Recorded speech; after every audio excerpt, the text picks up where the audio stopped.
Bonsoir à vous, nos très chers téléspectateurs de Walf TV. Bonsoir au monde sportif sénégalais. On se retrouve lundi. Lundi, c'est le jour de RDG. RDG, c'est le débriefing du sport sénégalais. Le débriefing, on ne parlera pas forcément du week-end, même si le week-end a été marqué par les matchs de championnat qui ont repris.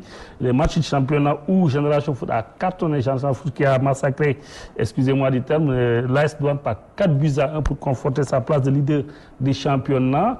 Génération Foot qui est arrivé, il faut le rappeler, de la deuxième division pour mener le peloton de tête de la Ligue 1. Pourquoi souvent il a été constaté qu'au Sénégal, les équipes qui arrivent de la division inférieure mènent le peloton. L'AS Douanes avait réussi cela en 2014-2015 pour remporter le titre de champion du Sénégal. L'US Gorée l'a réussi l'année dernière. Arrivé de la deuxième division, l'US Gorée a remporté le titre de champion du Sénégal. Et cette année-ci, l'US Gorée qui est champion en titre du Sénégal, l'US Gorée se bat carrément dans la zone rouge. L'US Gorée qui, il faut le rappeler, a été tenu en échec par Niatali le samedi par 0 but partout. C'est le match des Africains. Parce que Niatali, autant pour l'US Gorée, ont été éliminés en préliminaire de la Coupe des compétitions africaines, que ce soit à la CAF et à la Ligue des Champions. Et du côté de la scène internationale, le Sénégal a fait sa première sortie aujourd'hui en match, la première sortie dans la poule B de la CAN U20. Le Sénégal qui a été tenu en échec par 1 but partout contre le Soudan. Comment Koto a engagé ce match, même si on aura constaté que l'équipe a été réduite à 10 parce que le capitaine Mamadou Diarra a été suspendu dès la première période. Est-ce que cela a handicapé l'équipe de Koto qui est mal entrée, même si c'est le match nul, on ne dira pas c'est une défaite, qui est très mal entrée dans cette CAN. On reviendra largement dans ce débat avec nos invités. Si on passe de la CAN à la Fédération sénégalaise de football, ça complote contre M. Augustin Senghor. Pourquoi? Il a été constaté ces récentes sorties, surtout avec celle de Gaston Mbengue, qui est membre du comité exécutif, qui avait la latitude de dénoncer ce qu'il avait à dénoncer en comité exécutif, mais il a préféré attaquer la presse pour dire carrément il est temps que les membres de la Fédération rendent l'établi. Pourquoi? On reviendra parce que Gaston est bien présent autour de ce plateau pour en discuter largement avec lui. Autre là que je vais mettre, c'est la chanson au Sénégal. On reviendra là-dessus. Djambar Kaza. Djambar Kaza, c'est le match nul, 1 but partout.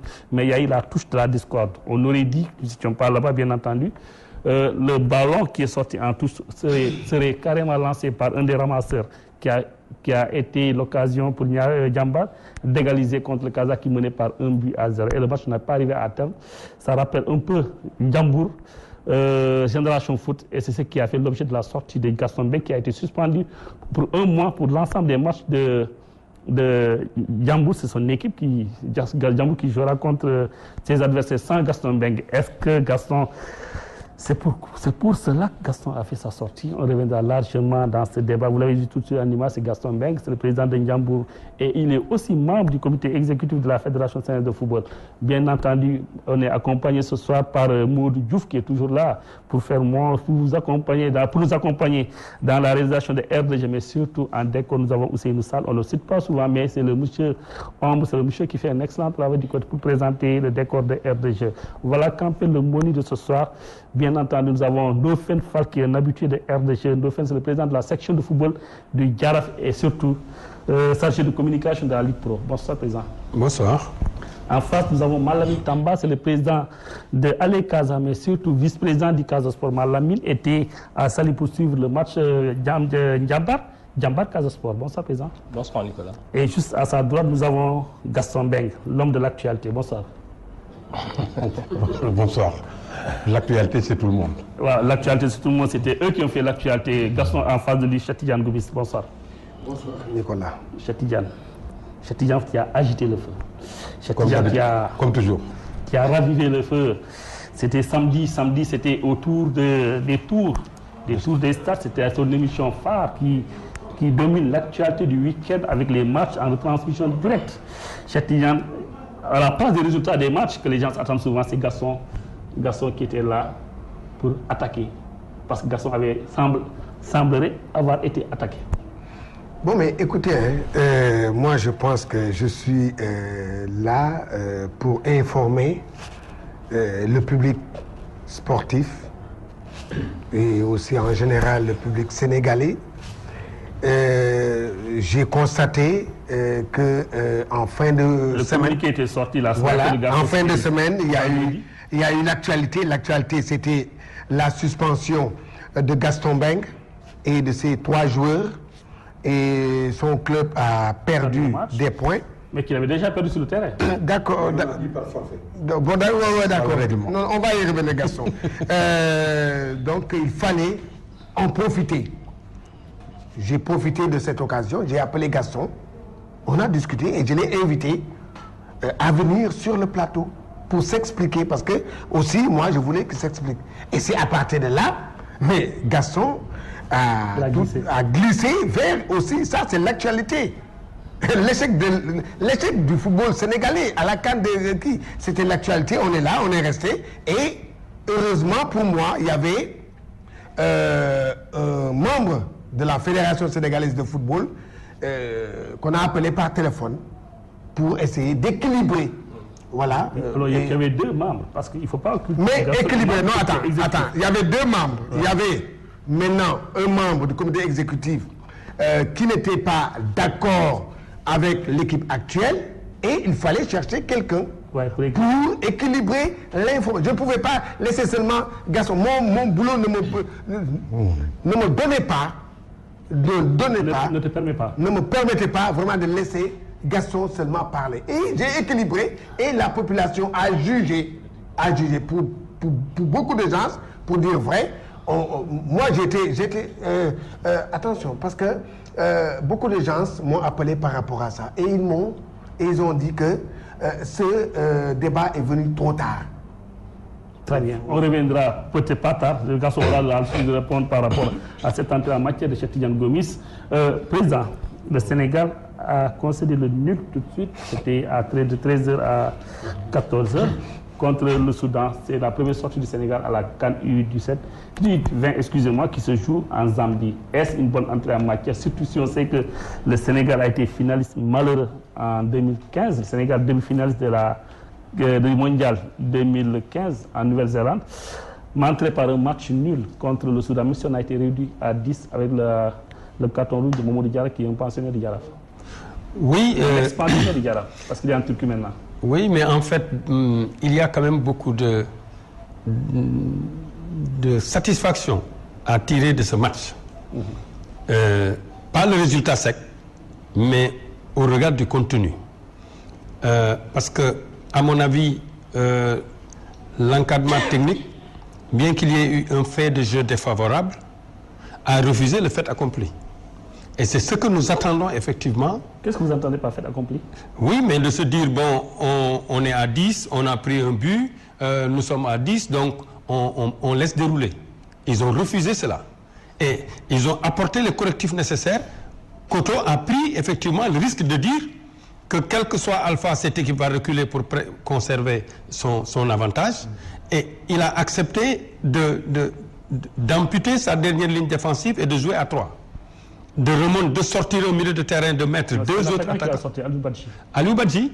Et il a remonté le bloc Modian. Et effectivement, les Soudanais ont eu des opportunités, effectivement, de marquer le but du break. Mais, en tout cas, ce dispositif lui a permis de revenir au score. Et ça aurait été particulièrement difficile si le Sénégal avait perdu ce match-là. Parce que, à mon avis, le Soudan, dans la poule du Sénégal, est peut-être l'équipe la plus faible. On pense. Non, c'est le Soudan qui a sorti le Nigeria qui est champion en titre du Sénégal. D'accord, mais en fait, le Nigeria a compris certaines choses et nous savons que le Nigeria joue autrement. Il y a, à un certain moment, les Ghanéens, les Nigérians, etc., remportaient toutes les compétitions. Mais ils remportaient toutes les compétitions de petite catégorie. Mais ils se sont rendus compte que ça ne servait à rien du tout. Parce que nous savions ce qu'ils étaient en train de faire. C'était en fait, tu te souviens de Nilamté, etc. Les gens parlaient beaucoup de lui, etc., alors qu'il avait fini sa carrière. Sénégal 92, ouais. Ça ne sert à rien du tout de prendre des faux jeunes pour aller faire de gros résultats. Donc, cette modification a fait que, effectivement, certaines équipes sont actuellement affaiblies. Mais au regard du travail qu'ils sont en train de faire, certainement, ils vont combler le gap. Alors, il restera, après avoir salué cela, dire qu'effectivement, à mon avis, c'est pas une bonne entrée pour le Sénégal. Parce que même à 10, le Sénégal a continué à dominer cette équipe du Soudan. On ne peut pas vendre la peau de l'ours avant de l'avoir tué. Un match n'est jamais gagné d'avance. Il faut le jouer d'abord pour le gagner. Ceci veut dire que entre l'Afrique du Sud et le Cameroun, qui auront affronté aussi le Soudan, certainement ils auront des difficultés. Et des faits de jeu peuvent effectivement déterminer un résultat en la faveur du Soudan. Il restera au Sénégal de jouer contre le Cameroun et contre l'Afrique du Sud. C'est à peu près des alter ego, mais je continue à penser que l'équipe nationale du Sénégal qui est présente là-bas a les arguments, les moyens techniques, le potentiel pour effectivement faire 2 autres bons matchs et sortir de cette poule. Vous êtes du même avis, président Malamine Tamba? Je dois dire que je n'ai pas... c'est lundi, c'est jour de boulot, c'est la coordination. Je n'ai pas regardé le match, mais bon, c'est l'avis du technicien. Je pense qu'il faut rester optimiste. Et c'est un match nul, c'est pas une victoire, ce n'est pas une défaite. Et donc, cela signifie que bon, l'entraîneur a tout le temps pour apporter les correctifs. Voilà. Il n'y a pas de petites équipes. On a encore 2 matchs. On peut se revenir. Voilà, Gaston Mbengue, membre du comité exécutif du côté de Lusaka, du côté de la Zambie, Mbaye Diouf IE, Gaston Mbengue IE, parce qu'il est membre du comité exécutif des chefs interpellé. C'est pas une mauvaise entrée en matière? Non, du tout. Comme l'a dit Nofène, c'est pas une mauvaise entrée en matière. De toute façon, il faut continuer à prier pour nos jeunes à qui nous comptons, ne serait-ce que pour le beau travail que fait Koto et Mbaye Diouf qui a beaucoup de mérite. Koto a beaucoup de mérite, Mbaye Diouf pour le travail des jeunes. Ne serait-ce que pour ces deux-là, vraiment, on mérite de sauver notre pays et ne pas faire, comme je disais samedi, là, du Afrique Demdik. Comme ça, tout le temps, on mérite vraiment cette coupe-là et nous souhaitons que l'équipe nous revienne avec la coupe. Qu'est-ce que vous comprenez par Afrique Demdik? Afrique Demdik, c'est-à-dire qu'on va, à tout moment, on va, on revient. Mais on ira toujours revenir. Oui, on revient, mais bon, on revient avec quelque chose, au moins. Mais on revient comme ça, comme de Dakar Demdik, là. On revient. Même nos équipes qui se qualifient ne sont pas trop bien. Parce qu'une équipe se qualifie, on le laisse elle-même, comme si c'était que l'équipe nationale qui était là pour représenter le Sénégal. Nyari Kali représentait le Sénégal, Gorée représente le Sénégal. Est-ce qu'ils ont parti avec des moyens? Est-ce qu'ils se sont bien préparés? Il y a tout ça. Bon, donc... C'est très important ce que vous dites. C'est très important ce que vous dites. Cheikh Tidiane Gomis, il a parlé de mot sauvetage tantôt. Sauvetage. Oui, sauvetage, je n'ai pas un peu compris Gaston là, mais moi ce que je veux dire tout simplement par rapport à cette équipe, ce résultat, il y a l'aspect maturité qui a sauvé le Sénégal dans ce match-là, si vous regardez bien. Parce que dans le jeu, techniquement, le Soudan était meilleur que nous. Techniquement, je dis techniquement. Techniquement ou tactiquement? Techniquement. Pourquoi techniquement? Parce que l'équipe adverse maîtrisait mieux le ballon que nous. Tenait le ballon mieux que nous. Et ça, moi, ça ne me surprend pas. Avant de venir rapidement dans le match, ça ne me surprend pas. Je me rappelle en 2011, j'ai fait un voyage vers Khartoum. Et ce qui m'a impressionné, j'étais avec le secrétaire général de la Fédération soudanaise de football. On a fait un peu, on est allé... Rappelle le contexte. En 2011, c'était la CAN U17 à laquelle a pu le Sénégal. C'était au Chan. Oui, c'était au Chan. C'était au Chan, à laquelle a pu par l'équipe nationale locale, entraînée par Joseph Koto. Tout à fait. Et quand on est parti, on a fait un tour de Khartoum. Et chaque quartier, j'ai vu chaque quartier un terrain gazonné. C'est important à dire. Chaque quartier. C'est comme ici, vous allez à Liberté 5, il y a un terrain gazonné. À Djopel, il y a un terrain gazonné. À Maris, il y a un terrain gazonné. À Graïf, il y a un terrain gazonné. Partout. Voilà. Et chaque soir, les équipes, les jeunes joueurs jouaient. Étaient encadrés sur le terrain. Oui, et encadrés par des techniciens qui sont diplômés. C'est pas des joueurs qui ont joué une fois, non. Mais ce sont des techniciens qui étaient là.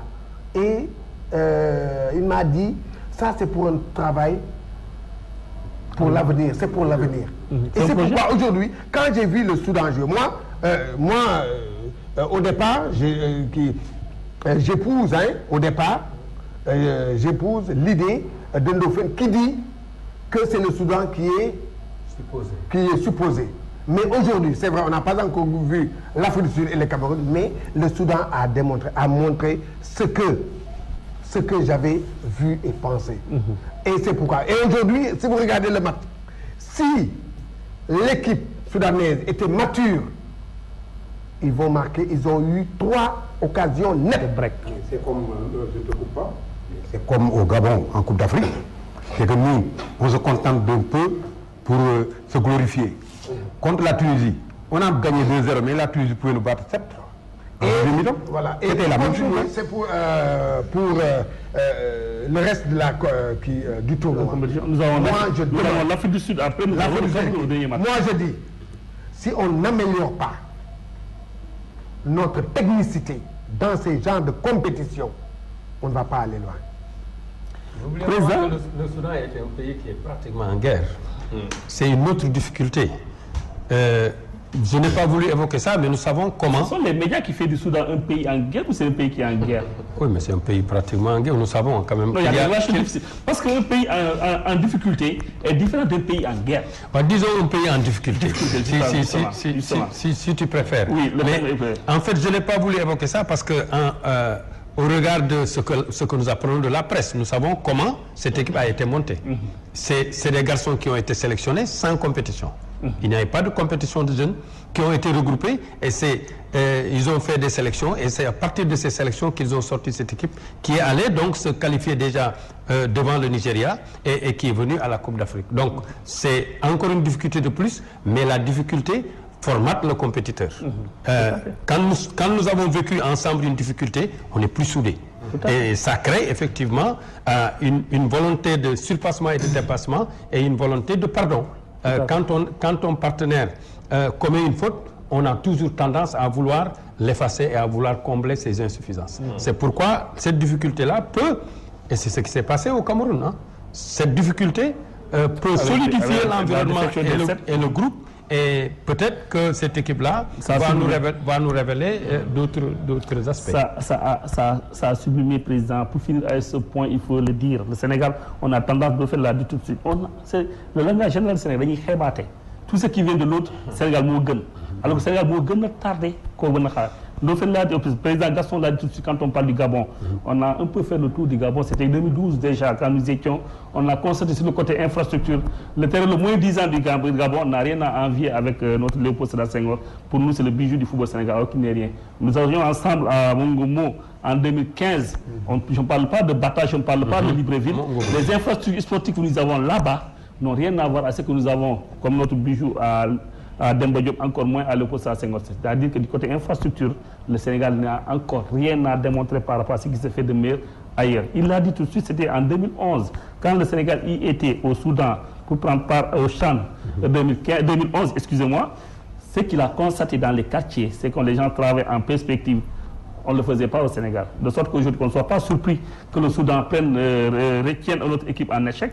C'est le Sénégal qui est arrivé avec peut-être la faveur. Étant finaliste, le Nigeria n'est pas là. Peut-être c'est le Sénégal qui peut aller remporter le titre.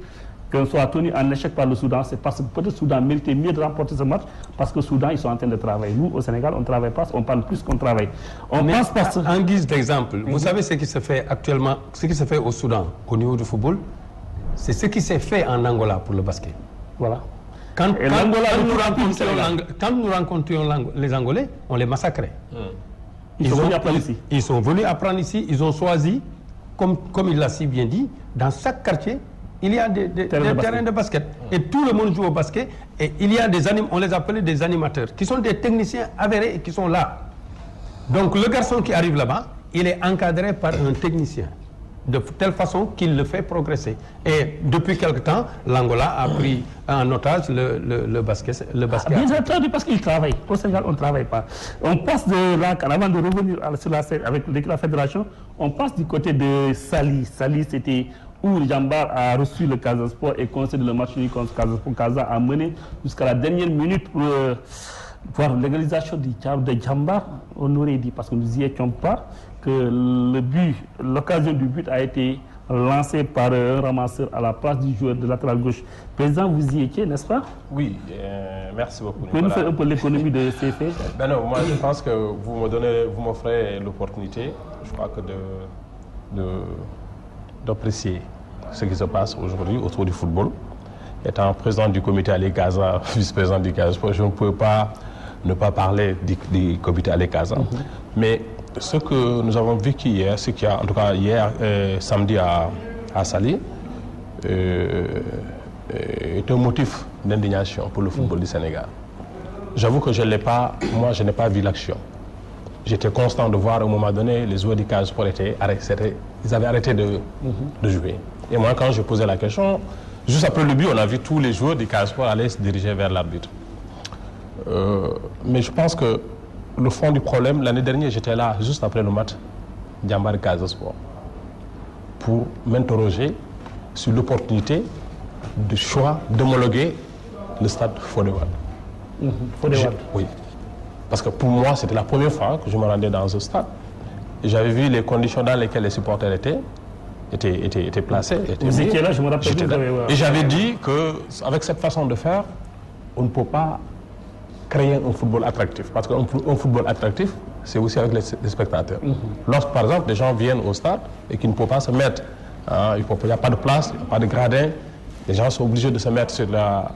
Comment ça s'appelle là? Se mettre debout pendant tout le match. Ouais. Ça, je l'ai eu quand j'étais, je pense que même enfant, adolescent, au terrain NEMA de Ziguinchor. Mais je m'interrogeais. Donc, ce qui s'est passé, c'est aussi le cafouillage qui est développé, qui est permis par les conditions dans lesquelles les gens jouent dans ce stade. Maintenant, il aurait fallu aujourd'hui, si on était à la pointe de la technologie, de mettre la vidéo. Moi, je sais qu'il y avait une vidéo qui circulait et puis qui a été... On l'a cherché. Voilà. Et donc, je reviens là-dessus encore parce que nous, personnellement, les supporters, on avait décidé de ne pas prendre du tout, de ne pas nous asseoir, de ne pas utiliser les gradins. Il y a une négociation. Venez, on va vous diminuer, on va réduire le prix. Au lieu de 1000 francs, c'est 750 francs. On a dit non. Nous prenons les billets de 500 francs. Et nous sommes en train de réfléchir sur l'opportunité même. On est en train de réfléchir, pour les prochaines sorties du Casa Sport à Diamba, quel que soit l'enjeu du match, on préfère ne pas rentrer dans ce stade-là. Par respect pour les spectateurs. Parce qu'il n'y a pas de conditions. Non, il n'y a pas de conditions. Par respect pour les supporters, qui apportent une plus-value au football sénégalais. Et donc, je pense que sur tout ça, et avec tout ce qui se passe, aujourd'hui, nous avons intérêt à jouer dans un environnement apaisé. Un environnement apaisé suppose l'application rigoureuse des règles. Un environnement apaisé suppose aussi l'application, vraiment avec beaucoup de discernement, de ce qui se passe. On parle de conditions de commission de discipline. Mais on a dit que le match a été interrompu par les supporters du Casa qui ont jeté des cailloux. On a dit que oui, il y a des jets de pierre. Il y a des jets de pierre. Tout le monde s'est dirigé vers là. Mais aussi, le terrain était envahi par les uns et les autres. Moi, j'avais vu le président, le secrétaire général de la Ligue qui était là-bas, Amsatou, le directeur exécutif. Et ils étaient tous sur la pelouse à un moment donné. Qu'est-ce qu'ils faisaient? Tout le monde était là. Bon, j'aurais pu l'inviter un jour à aller à Ziguinchor, aller assister à un match du Casa Sport à Ziguinchor et de ne pas tourner autour, de ne pas donner l'impression qu'il y a des matchs qui sont importants, plus importants. Il y a des matchs à superviser, il y a des matchs à ne pas superviser. Mais je dois dire qu'il faudrait que nous avons intérêt à jouer dans un monde, dans un environnement apaisé. Un environnement apaisé fait de justice, fait d'application rigoureuse des règles pour tout le monde. Aujourd'hui, il y a beaucoup de choses. On est en train de couver le feu dans ce football-là. On est en train de couver le feu dans ce football. Pas le flanc à Gaston. Non, moi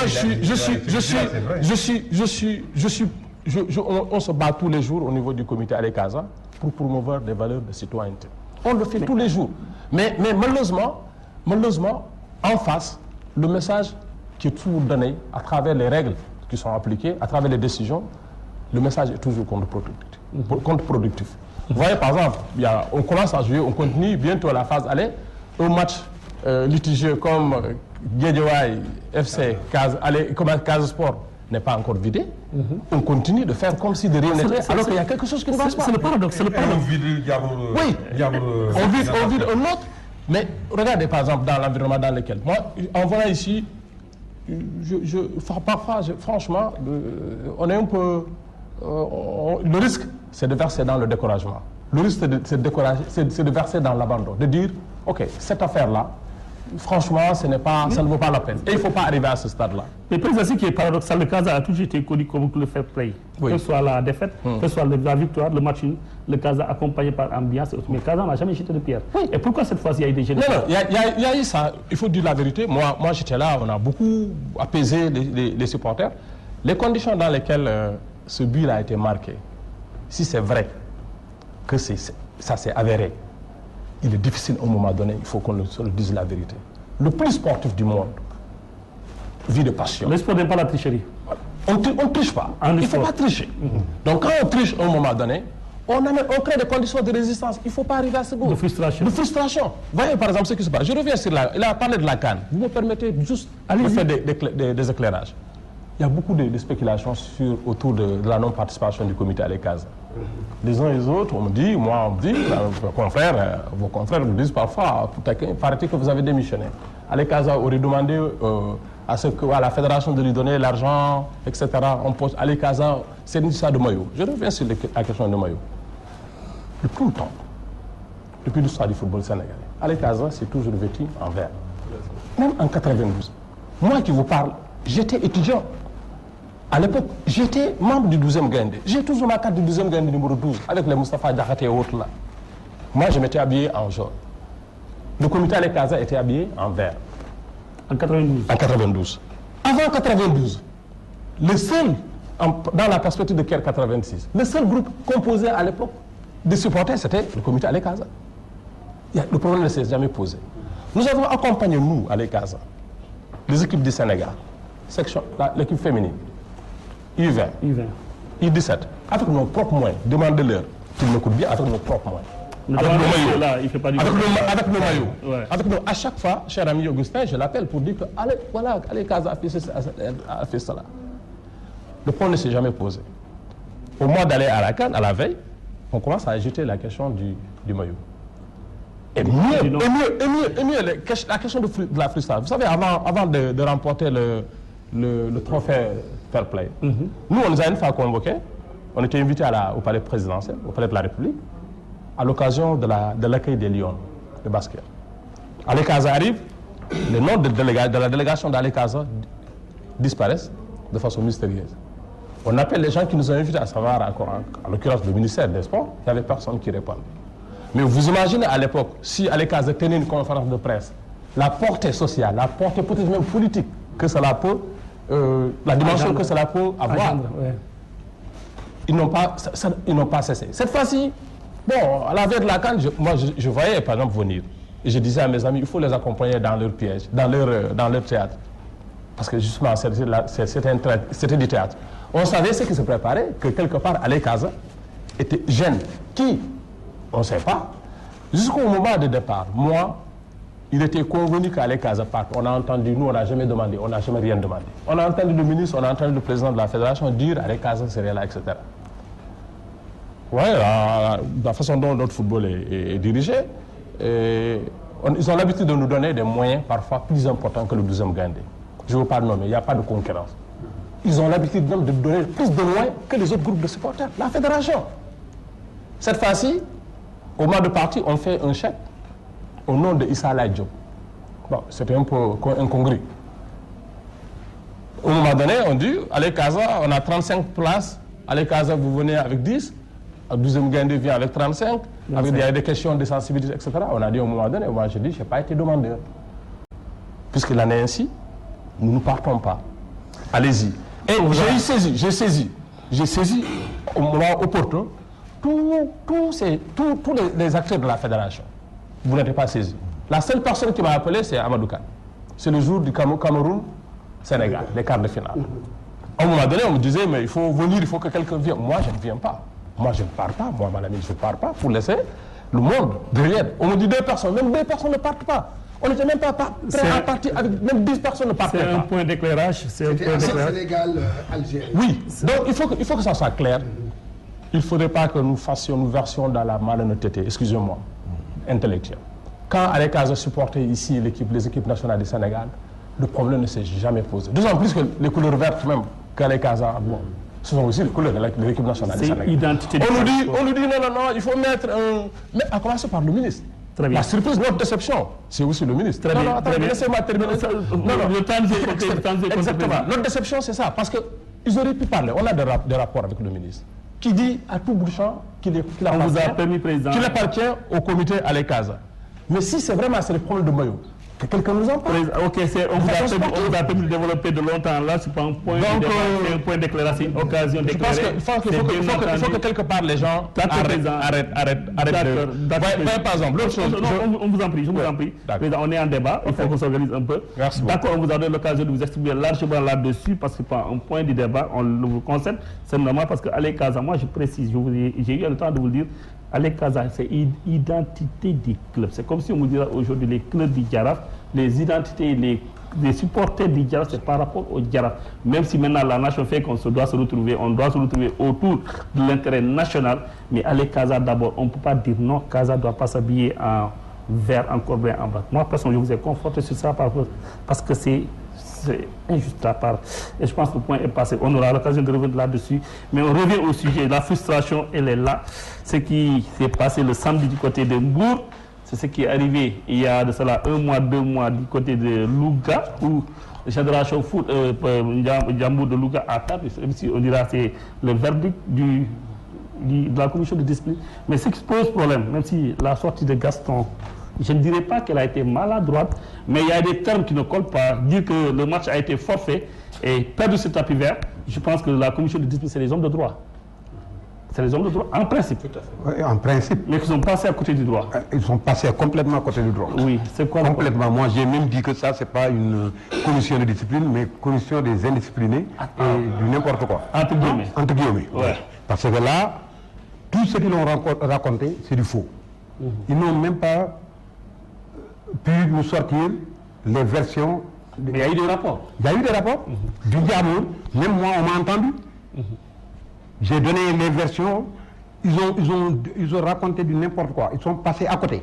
Ils disent que Gaston était dans l'enceinte. Moi, là où j'étais, sur la tombe de mon père, il y a le mot exact.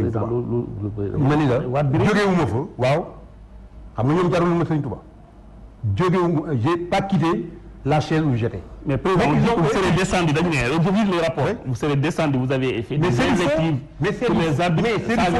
Non, il y avait le commissaire de police de Louga, il y avait l'adjoint au préfet, mais c'est du faux. Moi, je ne me suis pas déplacé. Et même ils ont dit qu'on a crevé leurs 4 pneus. Tu sais où ils ont garé leur voiture? À l'entrée de Louga. Mais comment ils peuvent accéder à ça? Mais parce qu'ils savaient qu'ils allaient faire des bévues. Ils ont laissé leur voiture là-bas pour prendre le Jakarta, là, les Jakarta pour venir au stade. Pour l'ensemble des joueurs? Non, les arbitres. Ah, ok. Les arbitres ont laissé leur véhicule à l'entrée de Louga. Mais c'était du n'importe quoi. Et moi, on peut dire du tout sur Gaston, mais je ne peux pas accepter qu'on dise des mensonges. Moi, je suis véridique. Je n'ai pas peur de dire ce qui s'est passé. Gaston n'est pas à son premier coup. Gaston n'est pas à son premier coup. Oui, parce que Gaston, un homme public, c'est toujours comme ça. C'est toujours comme ça. Gaston n'est pas dans le coup.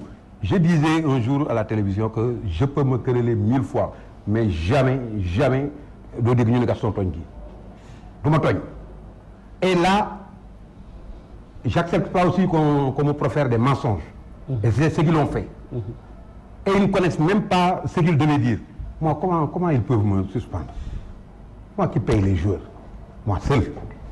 Qui paye les joueurs du Ndiambour. Vous êtes accompagné à Ndiambour? Quel accompagné? Il y a même quelqu'un que vous avez invité ici qui disait que Gaston est accompagné. Effectivement, je suis accompagné par quelques-uns, mais le Ndiambour, c'est pratiquement 10 millions par mois. Hein. Depuis le début de la saison, on n'a pas fait entrer 2,5 millions au Ndiambour. Depuis le début de la saison. Et ce gars qui parlait là, ici, qui s'appelle As Diobé Silla, il n'a jamais mis un franc dans l'équipe du Ndiambour. Et moi, je ne voulais même pas le répondre parce que moi, on ne m'a jamais accusé de meurtre, on ne m'a jamais accusé de drogue. Et j'ai émigré avant lui. Donc moi, je suis sain, je suis très propre. À Louga, tout le monde me connaît. Là, c'était une parenthèse. Là, c'était simplement une parenthèse. Mais Ce que je voulais dire d'ailleurs, Allez Casa, ce n'est même pas Allez Casa, c'est Allez Sénégal. Allez Casa va partout. Il vient même au Ndiamour sans le Casa. Il part partout sans le Casa. Donc il faut les choyer aussi. Il faut les choyer, il faut les respecter. Non, l'équité. Oui. L'éthique. Oui. Dans tout ce qu'on fait, il doit y avoir de l'éthique. De l'éthique. C'est important. Et comment Allez Casa se porte jusqu'à ce qu'on les décors au Nigeria. Ouais. L'équipe nationale joue. Allez Casa reste sur le terrain jusqu'à que tout le monde, tout le public sorte du stade pour qu'il parte. Mais ne serait-ce que pour ça. On se rappelle. Ne serait-ce que pour ça. On se rappelle de cette belle image, Casa Sport et Génération Foot. Mais ce qui s'est passé à Génération Foot, c'est du n'importe quoi. Mais c'est presque ce qui s'est passé à Mbour. Maintenant, c'est une commission de discipline. Ils n'ont qu'à continuer. C'est toujours les arbitres. Ouais. Mais Gaston est toujours chaque année depuis 3 ans. Bon, d'accord. Mais avant de parler de comportement de Gaston, moi, je veux tout simplement revenir sur la commission de discipline.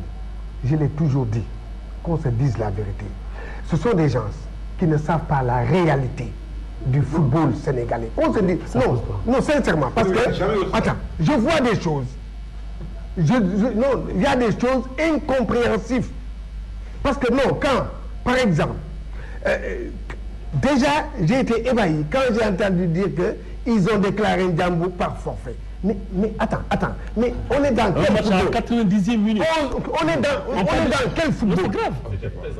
Mais non, ces gens-là savent ce que c'est que le football. Attends. Innocent. Oui, qui n'ont rien fait. Non, Gaston, il y a un may. Voilà. Non, il y a un may. Voilà. Mais je ne peux pas comprendre ça. Moi, je ne peux pas comprendre des gens et la commission de discipline marche comme si ces gens-là ne se préoccupaient pas de notre championnat. Notre championnat va vite et alors qu'eux, ils sont en retard. Je donne seulement un exemple. Il y a des cas qui sont là. Où sont ces cas-là? On prend un seul cas. On le traite. On le traite pour viser une personne. Ça, c'est inadmissible. Il y a le cas, le match. Ils n'ont qu'à aller régler le match là. Casa, GFC. Ils n'ont qu'à régler ce match là. Ils n'ont... Mais non. C'est le GFC qui ne s'est pas déplacé. Il est GFC déplacé. Et le comité exécutif de la Ligue Pro. Oui. Qui appelle Casa Sport. Voilà. Mais regarde-moi ça. Ils n'ont qu'à régler ces problèmes-là. Il y a d'autres problèmes. Ok, donc, ce sont des gens qui ne savent même pas ce que c'est que le football. Là, c'est un vote éthique de chargé de communication de la Ligue Pro. La Ligue Pro crée des problèmes. Je ne suis plus le chargé de communication. Quoi? Non, je te l'apprends. Ça, c'est une information en direct. On apprend devant... Non, mais je suis vice-président. Mais je ne suis plus le chargé de communication. Vous êtes vice-président de la Ligue Pro? Oui. Tout à fait. Ce que je veux dire, c'est que naturellement, je ne peux pas me prononcer sur des cas qui sont pendants devant les juridictions de la Ligue. Là, il est plus candidat, c'est un fait. Non, attends, je termine. Et puis, même la Ligue Amsatou Fall n'était même pas au courant du PV. C'est moi qui lui ai dit. Oui, parce qu'il m'a appelé 10 minutes avant que je reçoive le PV. Mais c'est du n'importe quoi. Non, Amsatou n'est pas concerné. Oui, il n'est pas concerné. C'est ce qui pose problème. Président, vous avez été... Quand il y a un cas qui concerne... Laissez-moi finir. Vous avez été un très grand footballeur au Sénégal. Tout à fait. Un dirigeant de mérite au Sénégal. Président, en terminologie, c'est très grave. Qu'on dise, non, l'équipe a été sanctionnée parce que... non, le terme utilisé par forfait. Alors qu'on sait, dans des cas du genre, beaucoup utilisé, peut-être c'est pas qu'un verdict. Tapis vert, et tu parles de forfait, alors que l'équipe a joué jusqu'à 90e minute. Président, c'est une commission de discipline? Non, en fait.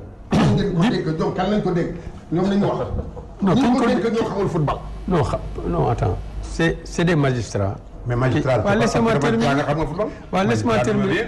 terminer. En fait, le magistrat rend la justice et prend des décisions concernant tous les cas. Que ce soit un cas de ceci ou un cas de cela, etc. C'est la raison pour laquelle les instances juridictionnelles sont confiées à des hommes de l'art. c'est valable pour la fédération et valable pour la ligue professionnelle. Concernant le cas, les deux cas, moi j'ai mon avis là-dessus. Je pense que Tamba sait très bien que j'ai une très grande proximité avec Seydou Sané. Ça c'est clair. Seydou Sané. Je sais exactement. Non, il y a une histoire qui lie Casa Sport et Jaraaf. D'ailleurs, ils étaient à notre fête. Ils étaient les invités d'honneur et ils étaient à la fête jusqu'à la fin de la cérémonie. Entre le Casa et le Jaraaf, effectivement, quand on se déplace au Casa, si on veut, nous, on va la veille. Parce que, en fait, c'est le terrain. Après le match, il est terminé. Il faut que les gens le comprennent ainsi. J'ai suivi le match, c'était devant moi. Le match Casa Sport Jaraaf, c'était à Ziguinchor. Tant que nous ne parvenons pas à régler ces cas, ceci ne veut pas dire que je n'ai pas mon avis sur le cas de Ndiambour contre Génération Foot. Je n'ai pas mon avis sur le cas de Guédiawaye et Casa Sport. Parce que dans tous les cas, il y a eu des cas de jurisprudence. Dans tous les cas, il y a eu des cas de jurisprudence qui nous concernent donc. On ne peut pas oublier que Ouakam a été battu par forfait. Gorée, la même chose. Au Casa. Le port, la même chose. Et le port est responsable du bateau. Mais quand il y avait plus de place, le port a été forfait. Donc, c'est des cas de jurisprudence. Il faudrait que l'on parvienne à en discuter. Je n'ai pas encore lu les PV de ces matchs-là, mais c'est sûr et certain que les PV vont être commentés au niveau de la ligue professionnelle. Gaston, sur les cas de ligue professionnelle, il faudrait aussi être présent. C'est important. Dans ces situations-là, il faut que certaines personnes fassent l'effort de répondre aux convocations de la ligue professionnelle et de la fédération sénégalaise. Personne ne vient pas à réunion? Non, Moi, j'ai répondu. non, je ne dis pas convocation, machin, que tu viennes aux réunions. Aux réunions, on vient parce que moi, j'ai délégué Abdoulaye Sarr. Mais c'est un moyen maintenant de... Ce cas, il sera posé, quel que soit Alpha. Comme le cas de Casa, Guédiawaye Casa, il sera posé. Et en ce moment, on le discutera. Mais par contre, les instances juridictionnelles étant détachées totalement de la ligue professionnelle et de la fédération, il leur appartient de rendre les décisions. Maintenant, quand on reçoit le PV, le dernier recours, naturellement, le conseil d'administration peut en discuter, comme le comité exécutif de la fédération sénégalaise peut discuter de ces cas-là. Mais retenons simplement que ça, c'est des recommandations de la FIFA. Les instances juridictionnelles sont dirigées par des hommes de l'art et qui sont totalement détachés. Mais président, vous admettez que l'injustice n'est pas admise dans le football? Non, mais dans le sport, disons. Je suis entièrement d'accord avec toi. Tu m'as entendu l'année dernière faire une sortie violente. D'ailleurs, j'ai été rappelé à l'ordre par des jeunes frères qui m'ont dit non, toi, tu dois être un élément de recours. Tout à fait. Il faudrait éventuellement garder cette position-là pour que, éventuellement, s'il y a des problèmes de ce genre, que tu puisses effectivement donner un avis. Parce que moi, je crois que je suis quand même... J'ai vécu longtemps dans le football. J'ai vu beaucoup de choses. Beaucoup de choses. De telle façon que si on veut apaiser l'environnement du football, il faut que les gens acceptent de faire un saut qualitatif et qu'ils aient une volonté de dépassement. Ce n'est que comme ça que nous parviendrons. Il y a eu Jaraaf Casa ici, oui, où certains de nos gosses ont jeté des pierres. Nous sommes allés vers eux. Nous leur avons dit, mais est-ce que vous oubliez que nous sommes contre le Casa Sport? On se rappelle très bien. Et que Jaraaf Casa, il ne doit pas y avoir ce problème. Mieux, Gaston, c'est Ndiambour Jaraaf, ici, à Dakar. Les gosses ont jeté des pierres. Je suis allé vers eux. Lui-même est venu se joindre à nous. Tout à fait. On a apaisé la situation et on a terminé le match. Il faut que les dirigeants apprennent à faire montre d'esprit de dépassement et que le résultat du dimanche ne doit pas nous amener à avoir des attitudes incompréhensibles. Et puis, comme pour le compléter, ça c'est un mail. Que ce soit la fédération, que ce soit la Ligue professionnelle, ils nous envoient les PV par mail. On répond par mail, on nous dit que non, vous devez répondre par truc physique. C'est quoi ça? Se déplacer à Louga pour amener une lettre. Et qu'il y a les mails. Il y a les mails, oui. Le monde l'a dépassé ça. Mais tout ça, c'est aussi les conditions dans lesquelles le match a se joue. Vous connaissez la capacité d'apaisement du comité à l'ECAS. Mais quand on ne contrôle pas, on était dans la tribune, au niveau de la tribune découverte, il n'y a même pas de tribune découverte, avec un stade plein de pierres. On n'a pas de difficulté pour ramasser une pierre, parce que c'est comme ça que le stade est constitué. Quand on est énervé. C'est difficile.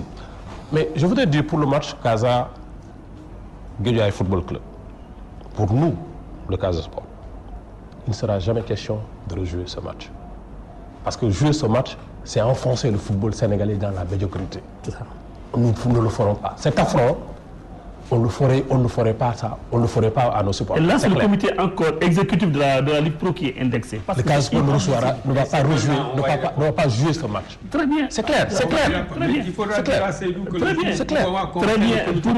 L'autre annonce, permettez-moi, avec ce que j'ai dit, je vais vous dire ça, par rapport au comité Allez-Casa. Nous avons décidé de suspendre, nous, toute participation du comité Allez-Casa au match des équipes nationales du Sénégal. Pourquoi? Non, attendez. Nous avons, Nicolas, quand vous vous battez tous les jours pour promouvoir des valeurs de citoyenneté, de civisme, en disant aux jeunes garçons, en disant aux supporters, battez-vous pour votre pays. Mais les autres, quelque part, on dit, vous n'avez pas besoin de vous battre pour votre pays. Parce que vous faites partie du clan, vous faites partie du parti, vous faites partie de la région, vous faites partie de ceci, de cela, du club des amis. Il faut que le clubisme va tuer notre football. C'est pour cette raison que nous avons décidé de suspendre toute participation du comité Allez-Casa. Ne nous donne pas raison. Ne créez pas notre débat.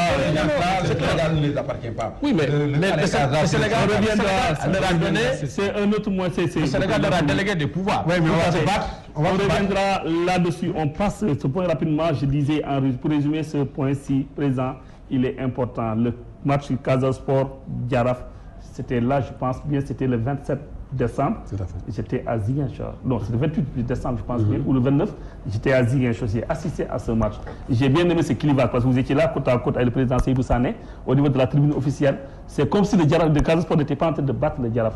On a suivi ça. Et je pense que c'est ça. Dangou doit quitter Louga, aller à Kolda jouer sans pour autant qu'il y ait ce clivage. Je dois pouvoir aller manger chez Gaston à midi. C'est Lamine Dia qui a monté l'équipe de Diabo. C'est un Paris Saint-Germain joué contre Barça. Paris Bibi massacre Barça, qui donne 4-0. Le président de Paris Saint-Germain était là, assis juste à sa gauche. Il y avait le président de Barcelone. Et je pense que c'est ça la belle image du football. Terminé. La pierre n'a pas sa place dans le football. Le mauvais arbitrage n'a pas sa place dans le sport. Le dirigeant qui est dans le comportement haut n'a pas sa place dans le sport. C'est là où le vrai problème. Non, attends. Le vrai problème, c'est vraiment. Moi, je défends souvent les arbitres. Mais sincèrement, trop c'est trop. Trop c'est trop. Trop c'est trop parce qu'il y a des erreurs d'arbitrage qui créent la violence dans le football sénégalais. Ça, il faut le ak opportuniste yi wër football bi. tant que opportuniste yaa ngi wër football bi taxaw di wut ay voyage di àndandoo voyage ak di wuti per diem football Sénégal du avancé. damay des ak Gaston. Gaston, vous êtes membre du comité exécutif de la fédération sénégalaise de football. Gaston dañu ne boo nekkee membre. ci biir nga koy waxee. Gaston. loolu yàq on aurait appris que bi ñu nekkee Gabon vous avez envoyé des lettres de félicitations à tout le monde. Parce que la fédération a très bien travaillé jusqu'au match. Non, pardon. D'accord, D'accord. Et Gaston a attendu 2-3 semaines après l'élimination du Sénégal pour faire sa sortie, demandant que vous rendiez le tablier. Pourquoi l'opportunité? Pourquoi opportunité bi? Ablaye Wade. Boko Macky Sall. Ablaye Wade boko Macky Sall gagné dako féliciter. Waaw. Même su paree di waxaat leneen Macky Ablaye Wade bi mu gagné Abdou Diouf du ko félicité. Tout à fait. Loolu c'est de la galanterie et la politesse. C'est-à-dire tey ñun ñëpp a nekk Sénégal. Si on perd, les sportifs, ça je l'ai fait sportivement. Ça ne t'empêche pas de dire ce que tu as à dire. Mais bi ñuy dem moi j'ai participé même bi ñuy dem ci demuma ci certains organes du moins certaines associations jël sama alal joxe pour ñu dem pour ñu réussir ay douzième ngay ne yooyu yëpp parce que loolu bugguma ko war a wax sax mais li nga posé question moo tax ma wax ko loolu parce que ñoom dañ doon dem di jàppale ci Sénégal di liggéey pour Sénégal et je l'ai fait. Aujourd'hui suñu football ba pare maa ngi leen doon ñaanal je les envoie des mails. pour l'État. Non xam nga man du ma naafeq. du nu teg benn man kenn mënuma dévaloriser homme de valeur la man laban ay footballkat yi ay dirigeants football yi mënuma dévaloriser. man maay le président de la commission marketing et sponsoring. démissionné woon naa ci biir comité exécutif le président Cheikh Seck moo jël lettre ba xotti ko. avant ça kañ la woon. sunu il y a 2 ou 3 mois. lu tax. parce que mënuma boo nekk président commission quelque part ba ma ci nekkee ba tey kenn du ne liggéeyuma fa avant may dugg fédération toog nañ fay at doo gis benn panneau ci stade bi yéen ñëpp fekkee ngeen ko panneau publicitaire ma indi samay panneau publicitaire indi sama sponsor ñoom ñëpp ñuy dawale oto yi moom fa indi dawaluma ci benn mësulu ma sax déposé parce que toujours maa ngi sama oto parce que man du ma laaj commission laajuma ci 1 franc ñu toog ba mu neex leen ñu ngi indi ñuy waxaale seen équipement sportif et à tout moment j'ai toujours dit na leen seeti Nike na leen seeti tel équipementier ndeke ñoom ñu ngay dox seeni équipementier ci suuf man nii président commission bi yëgu ma tinuma ma ne nag ñii am na lu nekk ci biir te man du ma doon ko ma dévaloriser xam naa sama bopp ku ma xamul ma toog téye sama bopp dem noonu indi seen équipementier équipementier baa ngoog li ci kanam rawali bët xaw ma nun ko amee kenn xamul. mais Gaston boobu kenn déggu la. nga ni mais xam nga Gaston suñ ko déggul rek. waaw man lu jot yomb boobu am na ñu ni yónni ñoom Cheikh Yane Gomis ñëpp demal nañu journaliste yi may xaar. ñoom yónni Cheikh Yane wal fa leeru jamono. waaw si di bëggoon su ñëwee wax la fa nekk yëpp. am na sax lu mu jot a wax mais waxagul lépp. te daal loolu bu devoir yaa ngi tooñu ma non bu leen boole nit ak nit. non yaa wax. waaw non mais bu leen nga xam ne mi ngi nii attaqué en face. waaw am na lu ko dese lu mu war a wax ñeneen ña demoon it am na lu leen dese lu mu war a wax man du man maay wax lépp bi ma tooñee nag mais nit rek la suñ ma defee loo xam ne mu mel ni. boobu Ligue Pro moo la ko def fédération. non footballu Sénégal la Ligue Pro deful ma dara. footballu Sénégal non dama ni du Ligue Pro yëguñu ko woon sax et puis. non mais commission de discipline de la Ligue Pro. non commission de discipline ba la am na c'est pas la Ligue Pro c'est pas footballu Sénégal la gis nga tant que yéen a ngi fi yéen ñi war a faj fu yëf yi. yéen ñi ko war a faj.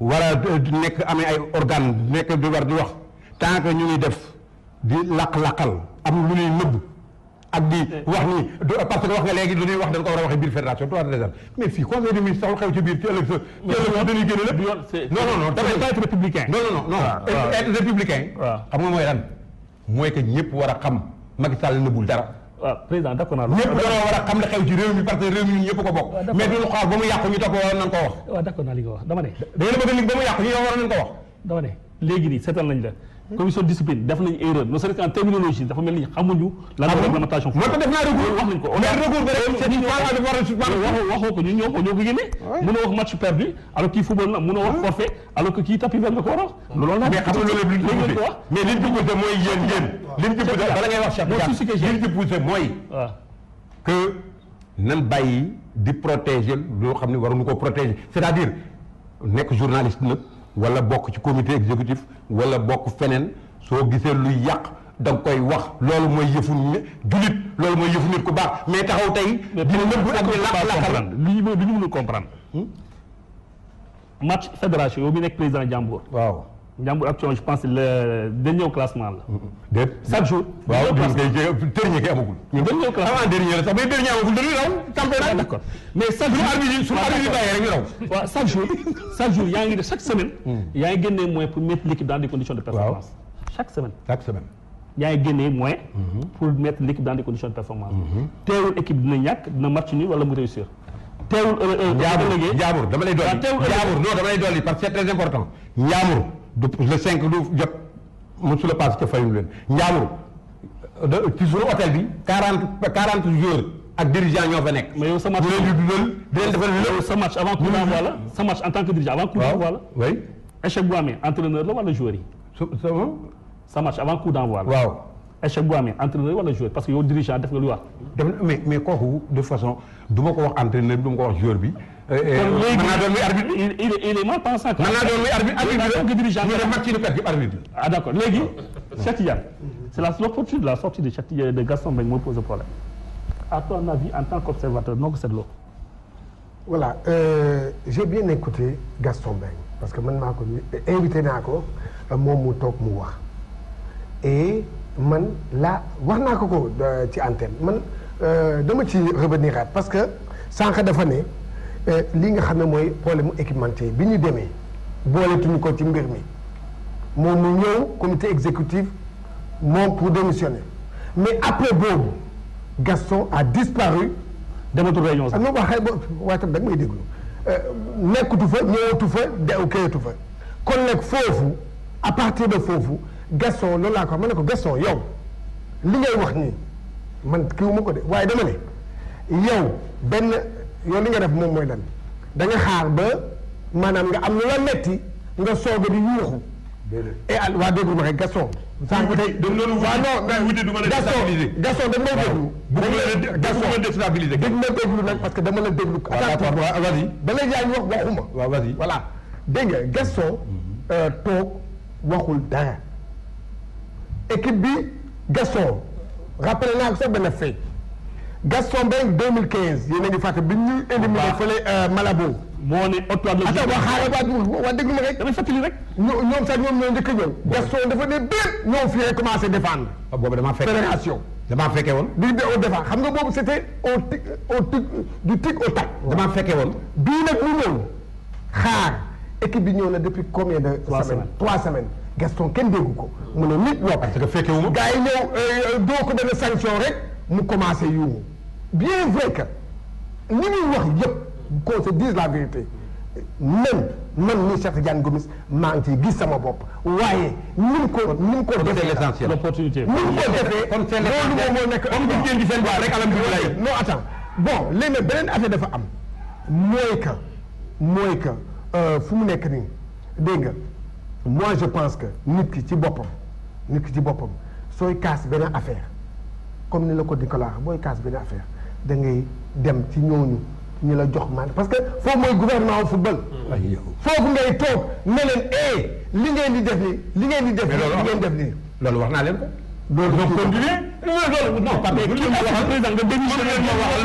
pardon non pardon loolu wax naa leen ko ba génne sama lettre démission loolu wax naa ko waaye depuis boobu damay defati te aussi équipe bi dem di wuti Gabon Gaston wax ci ëllëg ci biir leen daal ñu ni Gaston moo déstabilisé gi mais président boobu ma ko la gën a defar mais bi nga boolewul ci kii bi effet équipementier bi waxuloo da nga noppi affaire équipementier bi waaw bi nga toogee boole tuñu la ci affaire yi ci négociation yi ci biir laa ko waxee waaw bi nga kii foofu ba ma ko waxee te ñu génne boobu c'était pas le moment parce que dañuy dem di wuti du ma déstabiliser équipe bi président il y a un problème dañuy dem di wuti duñu dem Gabon mais déstabiliser il y a un problème il demande à ce que les gens se rendent de tablier.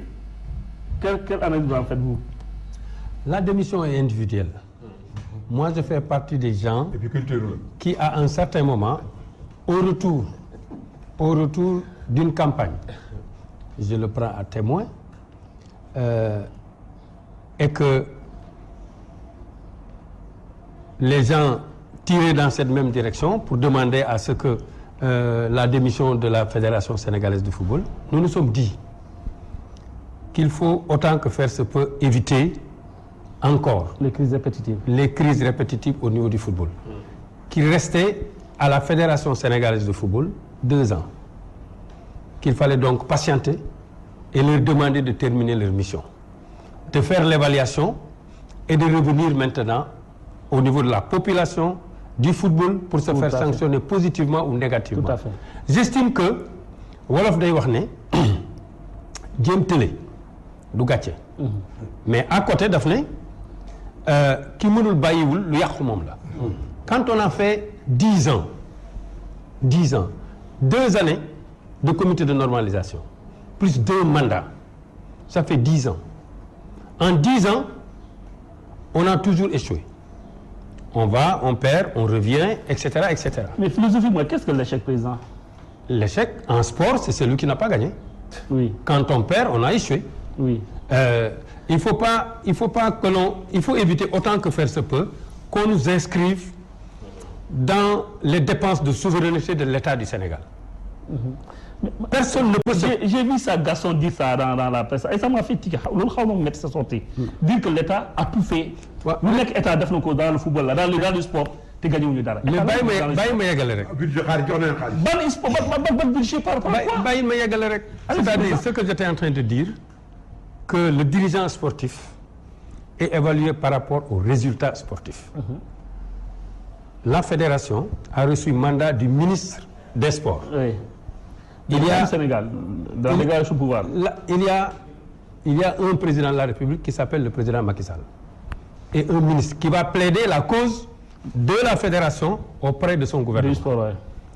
On dit nous avons besoin de l'avion, nous avons besoin de prendre un entraîneur, nous avons besoin de payer les salaires, de payer les primes, de payer les etc. etc. Eux-mêmes admettent aujourd'hui que l'État du Sénégal s'est acquitté entièrement et à temps de toutes ces charges. Qu'est-ce qui reste maintenant? Sur le terrain, c'est la faute à qui? Mais attends, À nous. le résultat sportif, oui. je le dis les yeux dans les yeux à Gaston. On ne peut pas ne pas vous évoluer que par le résultat sportif. Li ci des seen yoon newu ci. Bien sûr. À la limite même, on pourrait confier ça aux fonctionnaires du ministère des Sports, aux fonctionnaires du ministère des Finances, pour s'acquitter, parce qu'ils sont formés pour ça. De telle façon que, quand l'État si par exemple, il n'y avait pas d'avion, les conditions de voyage étaient terribles, ils sont arrivés en retard, etc., on aurait dit à la fédération, écoutez, on ne vous reproche rien du tout, parce que l'État n'a pas répondu favorablement à vos demandes. Eux-mêmes disent que l'État du Sénégal a réglé tout le budget. C'est l'État et la fédération. Non, c'est l'État qui règle. C'est la fédération qui définit. Et l'État accompagne avec les moyens. Non, attends, attends, je vais te dire. Non, il faut faire. Non, je vais éclairer sur le langage. Je vais te dire. La fédération définit les règles. La fédération décrit la feuille de route. Laisse-moi terminer. On a confié l'exécution. Oui. L'exécution. À la fédération. Qui est chargée de l'exécution. Tu dis, pour aller au Gabon, je veux avoir un budget de 2 milliards et quelques. Il me faut l'avion, il me faut à temps les primes de match, il me faut à temps l'hôtel, etc., etc. Quand je finis de faire tout ça, maintenant, qu'est-ce que j'attends? Des résultats. Des résultats, s'il n'y a pas de résultats, tu as échoué. Il faut qu'on arrête maintenant de nous casser derrière nos petits doigts. Tu sais pourquoi, jusqu'à présent, on n'est pas guéri? Parce qu'on n'accepte pas qu'on est malade.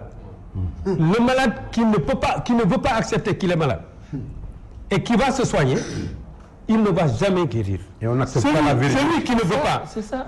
Il n'y a pas pire aveugle que celui qui ne veut rien voir. C'est ce qu'on a dit. Et aujourd'hui, attends, je veux dire, terminons le mandat.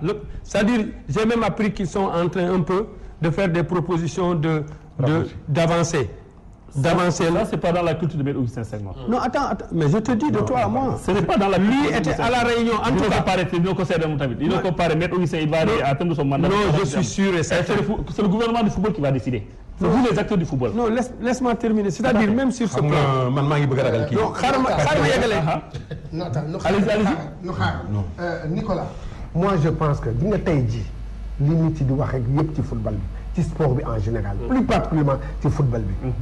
wax naa la ko fii yow d'accord loo ak man mais dinaa la ko waxaat tant que ci suñu football dafa am ay hypocrite tant que duñu waxante dëgg Nicolas on gis nga vraiment duñu avancer je vais te dama lay expliquer loolu waxtaan naa ci ak yow nee naa la ma ne la Nicolas xel moo nanguwul nit ñu dénk la mbir nga échoué 4 fois 2012 2013 2015 2017 nga naan da ngay toog 2017 d'accord parce que yow naan da ngay toog ba pare yow naan kii moo ñëw ci affaire pour wax la ku ci nekk man avant ñuy dem am na loo xam dama ko wax dama ne ku nekk jouer sa rôle bu ñëpp jouer suñu rôle coupe bi mën nañ ko andi ci kaw naka mooy état na jouer rôle am xaar rapidement damay état na jouer rôle am fédération na jouer rôle am Aliou Cissé na joué rôle am joueur yi nañu joué rôle am supporter yi nañu joué seen rôle journaliste joué rôle bi pour dire vrai man Nicolas même si l'État du Sénégal n'a pas de politique sportive mais par rapport à cette CAN-là l'État du Sénégal a mis les moyens pour permettre rien que le décaissement de l'argent de la CAN a été est sorti à temps. dafa teel a génn pour rek pour ab kii. pour bañ wax mais kay wax la. lépp kay gàcce nga la am. xaaral yëfu xaaral affaire u équipement yi wax dëgg ngeen ni homme d'état la. daa xaaral affaire u équipement yi man am na loo xam ne man sama xel tey na si te dama ko waxoon petit déj laa taxaw ba sama ko ma ne leen détail rek mën nañu yàqal yëpp. comment se fait-il que benn équipe bu toll ni Sénégal équipe boo xam ne dem nga ba coupe du monde dem nga fu nekk yàgg nga kii am nga expérience compétition internationale yow maye heureusement il a fallu de peu Sénégal Tunisie premier match naxoon nañu jouer sans maillot Sénégal xam nga lu tax les maillots dafay ñëw tardivement à France. flocage bi. flocage bi dañ ko def ça dimanche la équipe bi joué le matin la ñëw à Franceville da nga def loolu équipe nationale bu sérieux fédération bu sérieux est-ce que bu la def loolu. parce que Nicolas façon boobu c'est dangereux. arrêté dëgg ngeen wax nitu état la ak nitu yéen yonent bi sax suñu wàccoon ngeen digal ko état buy def lu baax du ko wax ku wax dëgg da ngeen nitu état la. dama ne non mais man nitu état la effectivement parce que l'état fait comme it wax nii lii fi xew tey état bi def leen ñu ko waroon def. très bien voilà. Quand président on résume rapidement. Non mais c'est pour vous remercier encore de nous avoir permis de venir nous exprimer ici. Et Allez Casa va organiser un partenariat avec l'association panafricaine. Mais je suis contre que l'Allez Casa ne puisse pas accompagner toutes les équipes nationales. Parce que le problème qui s'est posé, ça n'a rien à voir avec ce que de votre devoir. Nicolas, oui, je suis. Votre devoir. Vous avez votre opinion. Je suis identité de l'Allez Casa. Vous avez votre opinion là-dessus. Ouais. Mais comme j'ai dit, quand on promeut. Tout à fait. Non, de citoyenneté. C'est toute la garçons aux hommes et aux enfants. Non, mais c'est pas ici qu'on va. C'est pas nos ici. C'est pas nos Allez Casa a décidé de façon souveraine, de façon sereine, avec discernement, de suspendre toute participation à toute activité derrière les équipes nationales du Sénégal. Cela ne signifie pas que Mme Tama ne va pas supporter l'équipe nationale, les équipes nationales du Sénégal. Je vais terminer par là. Je dis que juste faire une annonce. Dans le cadre de nos activités, nous continuons à faire la promotion des valeurs citoyenneté auprès des jeunes. Du 9 au 16 mars prochain, à Ziguinchor, nous allons organiser un partenariat avec l'association panafricaine pour l'éducation des adultes dirigée par Bouba Diop, une semaine de ce qu'on appelle l'éducation des adultes qui va être dont le thème est éducation, sport, cohésion sociale. D'accord. Voilà. Mais bon, par rapport à ça aussi, hier j'ai écouté quelqu'un parler de non-échec en disant il faudrait construire. Même une maison, à un moment donné, il faut y habiter. On ne peut pas passer tout notre temps à construire une maison. Chaque fois, on dit on reconstruit. Non, il faut y habiter. On est d'accord. Il faut une demande de qualité. Il ne faut pas qu'on... Et pas faire. Il faut cesser de faire l'autosatisfaction. Il faut arrêter ça. Tu m'as coupé. J'étais en train de dire que le mandat de la Fédération sénégalaise de football ne lui appartient pas. Bien sûr. Nous sommes dans un pays où toute décision de justice doit faire jurisprudence. Tout à fait. C'est comme Macky Sall, personne n'a le pouvoir de le faire. Et n'oublions pas, il y a un comité électoral qui est dirigé par un magistrat. Je crois que quand il sera saisi, il va leur dire d'arriver jusqu'au bout. Nous avons les échéances du mois de juin, éliminatoire Coupe d'Afrique. Nous avons les échéances du mois d'août. Allons jusqu'à la fin. Maintenant, si quelqu'un sait que depuis 10 ans, on m'a confié une affaire, depuis 10 ans, je suis un Sénégalais. Depuis 10 ans, je pars d'échec en échec et que je décide de démissionner, la démission. Juste, merci. Juste une demande. Juste une demande. C'est juste le cas sport qui demande à la fédération de bien vouloir verser les montants des finales de 2015 et de 2016. Le cas sport demande à la fédération de bien vouloir verser les montants qui lui sont dus pour les finales de 2015. Je vous l'avais dit, voilà. néewoon naa leen ne fédération bi amel na AGEL bu Rufisque ba léegi xaalis gis nga ñi ñu amel moo bare. baax na daal ñi ñu amel moo bare bu ñu waxee équipe nationale ñun ñëpp seen xel bi yëpp day nekk ci équipe nationale. équipe nationale dañuy fay ay xaalis jàmm. merci à non mais yow bu ma la waxagul merci parce que yow dafa mel ni dafa am foofu faral looy défendre rek looy supporter. waaw mais dafa mel ni mais yaa ma invité. mais dafa am loo xam ne mel ni fii ñu toll. suñu gisee lu baax xam nga tey actuellement tey su doon bon ni ci élection loolu jëm ak yu kenn xamul lu fi tey su football bi yàqoon opposition bi taxaw ni Macky Sall def ci dara ñi ko yàq nañ leen wax du Macky Sall la mu cooroon yooyu def na ko. Gaston d'accord na dégg naa li nga wax. mais bu leen am nga sa opinion. am nga sa gis-gis. que man force war naa bokk ci li ngay def. da ngay nangu contradiction da ngay nangu ma doon keneen ñu mën a ànd dem. waaw d'accord te yorul contradiction kon bàyyi naa la ñu ànd. waaw bàyyi man nag yàlla laa mu safar. yàlla mu sama xarit la. yow da ngay bàyyi yàlla merci président Ndofène Fall. li moo tax doo juboo kenn yow. mais li moo tax lépp di lay dal ci football. da ngay bàyyi di attaqué nii. ma ne xarit bi yëpp non ma ne xarit bi voilà. merci président Ndofène Fall. man dëgg rek la yow. da nga bëgg a bi kii bi. merci di wax dëgg tax ngeen tax teg débat bi ñuy teg. Bon, je dis merci au président Malamine Tamba. Merci pour vos éclairages. Merci à nous. félicité waa Ndiambour seen victoire bi mu cay leen ñaanal victoire yi continuer. di ñaan arbitre yi it ñu bañ a jàppale Ndiambour. mais ñu bañ a jàppale keneen. ñu neutre. su ñu bëggee daan Gaston ñu daan Gaston ci boppam nañ ko kar ci koñ yi nan xeex ak moom. mais Ndiambour club sportif la arbitre yi ay sportif la nit ñi ay sportif la nan bàyyi Ndiambour tout tranquillement. yow tamit na nga wàññi. yow tam na nga wàññi.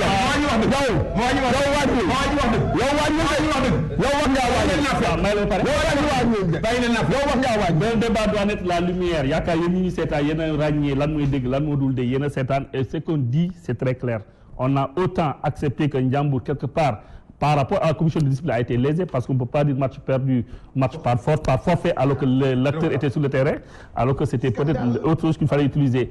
On a aussi dit que Gaston, ce n'était pas l'opportunité de sa sortie, il fallait le faire avant. Voilà l'objet de... Avec Maladou Tamba, je le dis ici, Ali Kazan ne doit pas se retirer auprès des équipes. S'il y a l'injustice, on doit combattre l'injustice jusqu'au bout pour faire comprendre aux autres que ce qui ne se passe. Merci à Maudou Diouf qui nous a accompagnés ce soir, qui nous accompagne toujours dans la réalisation de R2G. R2G, c'est un débat de débriefing sur l'actualité du sport sénégalais. R2G, grâce à ce décor de Ouseydou Sall, il faut le dire, merci à toi. Nous avons su vous présenter exactement ce qui est le débat de l'actualité. Prions que demain, qu'il y ait moins de problèmes. On a besoin d'acteurs sur le terrain, moins de problèmes, ce qu'on nous constate un peu partout dans les autres équipes. On se retrouve lundi prochain à 22h pour revenir sur le débriefing du sport sénégalais.